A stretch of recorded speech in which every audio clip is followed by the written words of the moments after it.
रक्ताङ्गरक्तवर्ण पद्मनेत्र सुवासवदन कन्ताटोपि चमाला दण्डकमण्डलोदर कट्याङ्गरक्षक त्रैगुण्यरहित त्रैलोक्यपालक विश्वनायक भक्तवत्सल कलियुगे श्री स्वामी समर्थावतारधारक पाहि मां ब्रह्मानन्दं परमसुखदं केवलं ज्ञानमूर्ति द्वन्द्वातीतं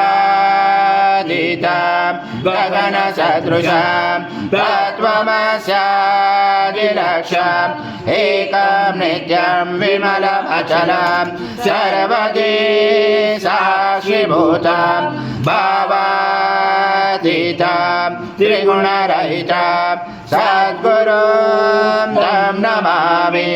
गुरुर्ब्रह्मा गुरुर्विष्णु गुरुर्देवो महेश्वरः गुरुर्साक्षात् परब्रह्म तस्मै श्री गुरवे नमः। सद्गुरु स्वामी समर्थ महाराज देवताभ्यो नमः। आवाहनाते तुलसी पत्रं समर्पयामि। ओम सद्गुरु स्वामी समर्थ महाराज देवताभ्यो नमः।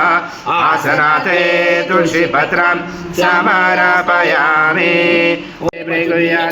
श्री सद्गुरु स्वामी समर्थ महाराज देवताभ्यो नमः।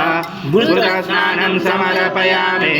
घृतस्नानान्तरेण शुद्धोदकस्नानं समर्पयामि। सकल पूजाते सर्व उपचारार्थे गन्धपुष्पं समर्पयामि।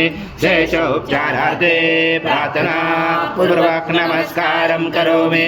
ओम समग्रे संवायो सं सूर्यासं चन्द्रमासं ब्रह्मपूर्वस्वरं गणादि पर्वमुच्चारवणादि तदनन्तरम् अनुस्वार परतरार्धलुसितं तारेण रुचितम् एतत्त्वमनुस्वरूपं दकार पूर्वरूपं मकारो मध्यमरूपं अनुस्वार शान्तरूपं बिञ्जोरुदरूपं नादसञ्जानं सहिता सन्धि शैषा गणेश विद्या गणकुरचेन चोद्गायत्री छन्दा गणपति दैवता।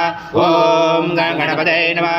एकदन्ताय विद्महे वक्रतुण्डाय धीमहि तन्नो दन्ती प्रचोदयात्। एकदन्तं चतुर्दशं पाशमं कुशधारणं रथं सवर्धं यस्य बिभ्राणं मुचगतजं रक्तं लम्बोदरं शूर्पकर्णकं रक्तवाससं रक्तगन्धानुलिप्ताङ्गं रक्तपुष्पैस्फुजितं भक्तानुकम्पिनं देवं जगत्कारणमुचितम् आविर्भूतं च यातो प्रभुते पुरुषात् परम् एवं दातनत्यं स योगे योगिना वर।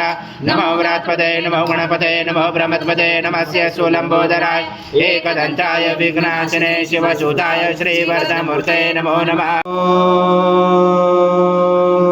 पूर्णब्रह्माय विद्महे परमहंसाय धीमहि तन्नाम स्वामी प्रचोदयात्। श्री सद्गुरु स्वामी समर्थ महाराज देवताभ्यो नमः।